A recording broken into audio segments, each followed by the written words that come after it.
अस्सलाम वालेकुम क्लास, आप लोगों को आवाज़ आ रही है?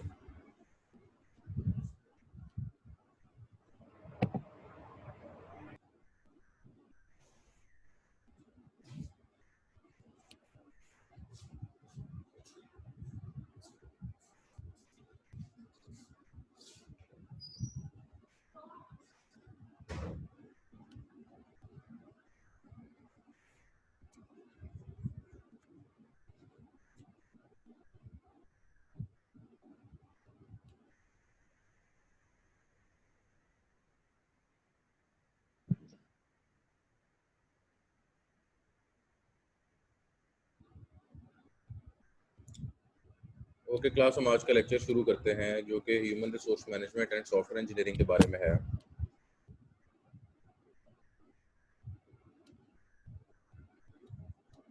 Human resource management, human resource होता क्या है? Human resource are the people who make up the workforce of an organization, business sector, or economy. A human resource is a single person or employee within an organization. Human resource refer to all of the people of that organization.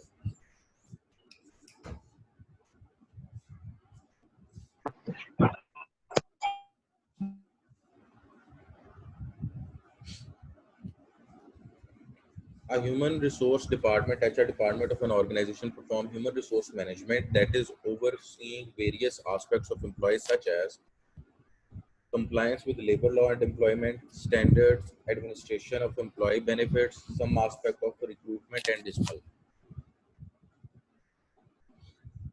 Human resource management is the strategic approach to the effective management of an organization, working so that help the business gain a competitive advantage. Commonly known as the HR department, it is designed to maximize employee performance in services of an employee strategic.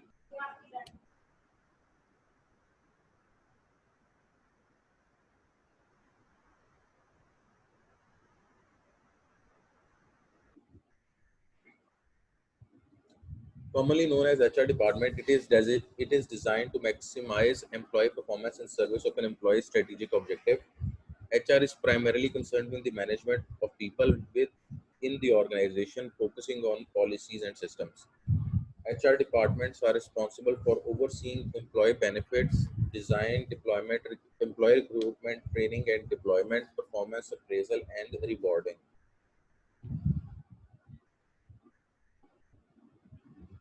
Models of human resource management, जो इन slides के अंदर question है, मैं वो आपको highlight कर देता हूँ। पहला है जी, what is human resource and what is human resource management.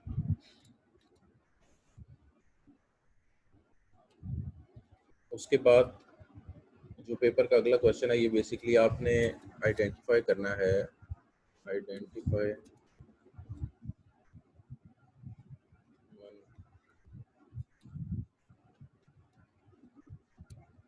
Resource management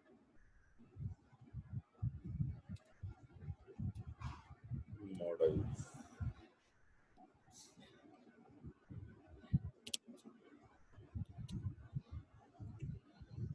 अब जो इससे आगे मल्टीपल मॉडल्स आएंगे, इसमें से मैं यहाँ पे क्वेश्चन इसको थोड़ा आपके लिए आसान कर दो। Identify at least 4 human resource management models.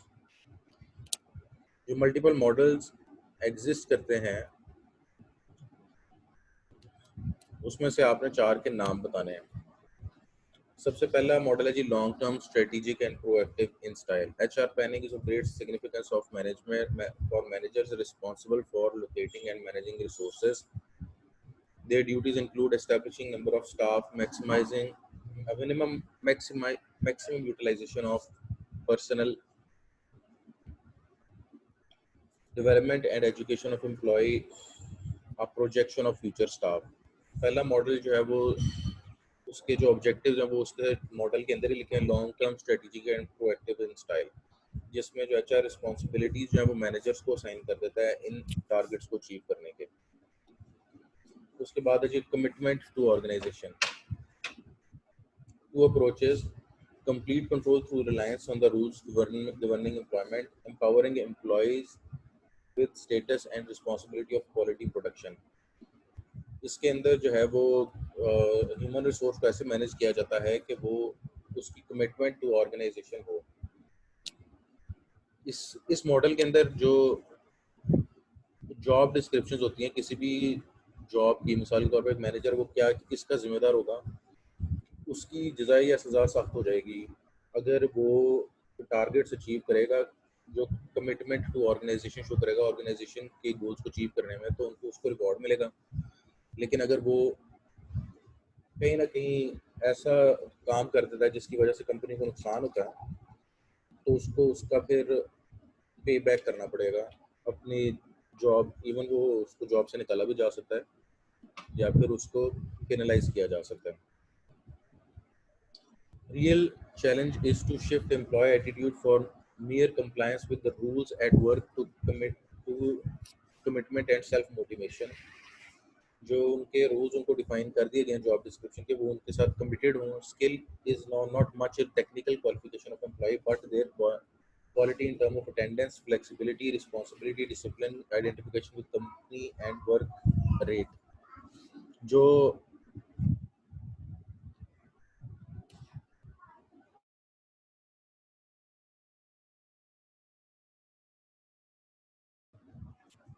इस तरह के मॉडल के अंदर कंपनी को इस चीज़ से कंसर्न नहीं होता कि अच्छा ये टेक्निकली कितना अच्छा है, उनको इससे ज़्यादा कंसर्न होता है कि इसकी अटेंडेंस पूरी है, ये वर्क में फ्लेक्सिबल है, यानी ये रिजिड तो नहीं कि जी मैं बस यही कर सकता हूँ, रिस्पॉन्सिबल है, इसको जो टास्क ये कंप्लीट करता है, डिसिप्लिन है, identification with the company and work rate, company के जो ऑब्जेक्टिव्स हैं उनके साथ कितना अलाइंड है और इसका वर्क रेट क्या है। इस मॉडल के अंदर कंपनी को उसके टेक्निकल जो स्किल है उससे इतना कंसर्न नहीं होता जितना उसकी हाजिर दिमागी और उसकी एफिशिएंसी से कंसर्न होता है। फिर है जी सेल्फ मैनेजमेंट।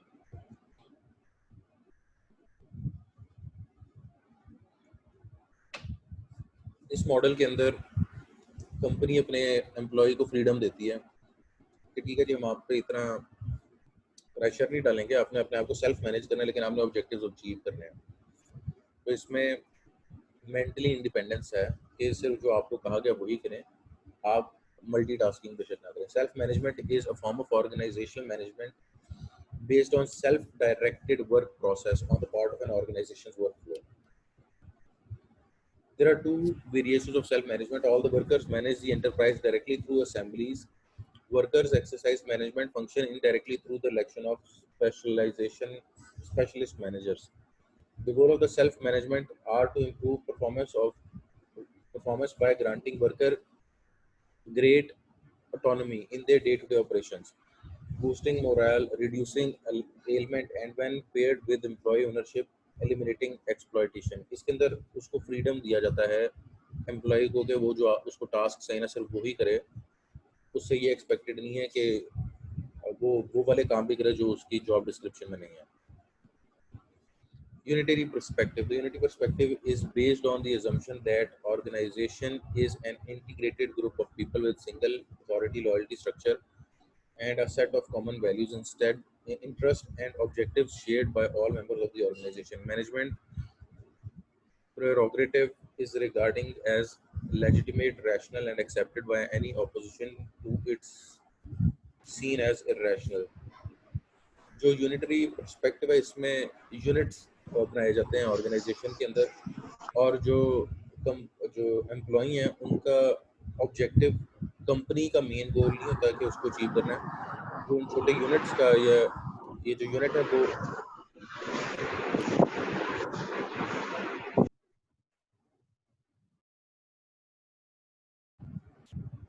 जो यूनिट्स बनाए जाते हैं इसके अंदर एम्प्लॉई का फोकस उसके यूनिट्स के ऑब्जेक्टिव्स तक ही होता है. There is no conflict between the interest of these supplying capital to the enterprise and their managerial representatives and those contributing their labor. The underlying assumption of this view is that our organizational system is in basic harmony and conflict is unnecessary and exceptional. Management clinch to this view because it legitimizes its authority by it legitimizes its authority role by projecting the interest of management and employees as being the same by the emphasis management's role of governing is the best interest of the organization as a whole. It reassures managers by confirming their conflict where exists is largely the fault of the government rather than management.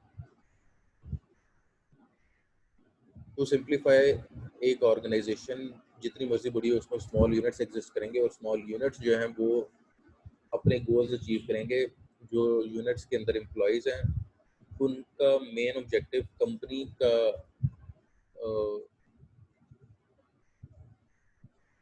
Value increase करना है decrease करना है. उनका सिर्फ और सिर्फ focus अपने unit की अच्छी परफॉर्मेंस में है. फिर है जी flexible work role. Ideal idea behind flexible work role is that rather than organization being centralized with the job role formally defined, the role should be flexible with the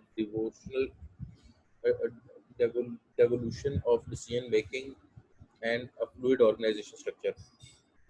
ये ऐसा organisation structure है human resource का जो centralise नहीं, वो एक office के अंदर नहीं बैठेगा.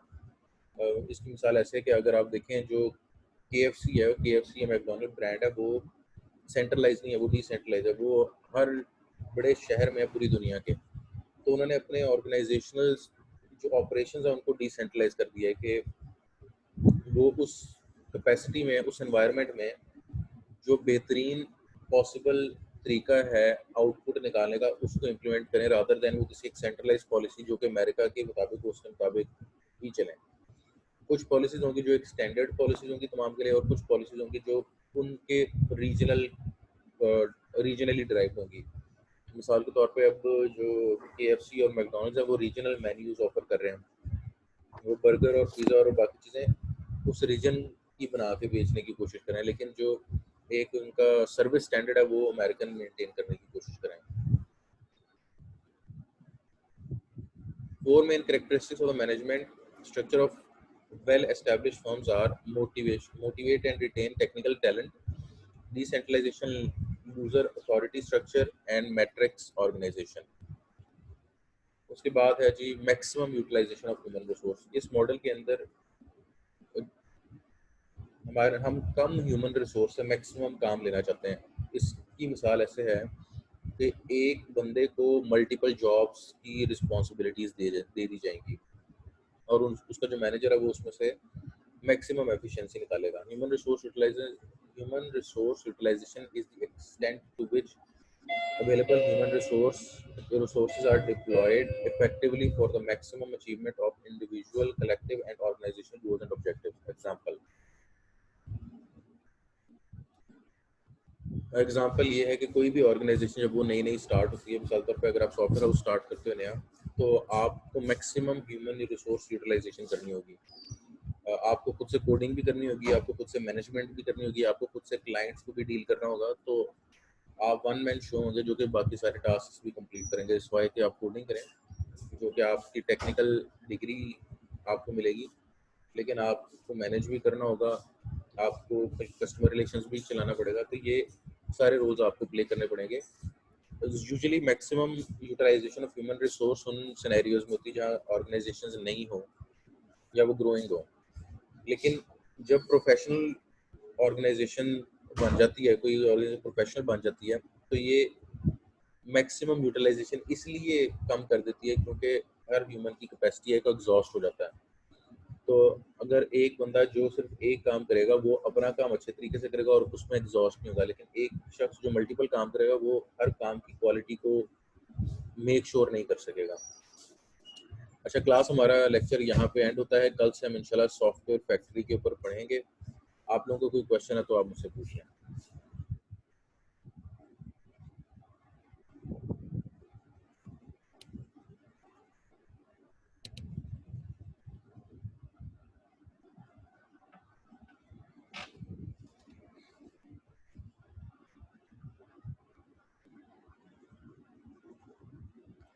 ओके स्टूडेंट्स, कोई क्वेश्चन नहीं है तो अल्लाह पाक आपको, आपके घर वालों को अपने हिफ्ज़ व अमान में रखे। खुदा न खासा किसी पे मुश्किल वक्त है तो उसको आसान कर दे।